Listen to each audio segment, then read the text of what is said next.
magkagamba bago natanggal sa operasyon. Ang tawag ngayon kay Dylan, si Spider-Man.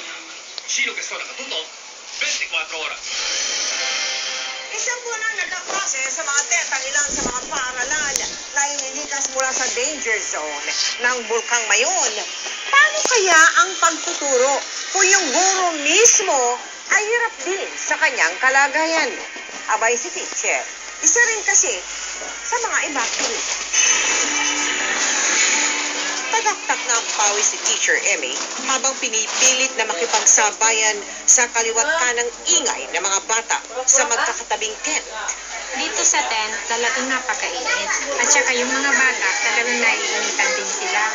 Ito ang mga temporary classrooms ng Lidong Elementary School sa bayan ng Santo Domingo.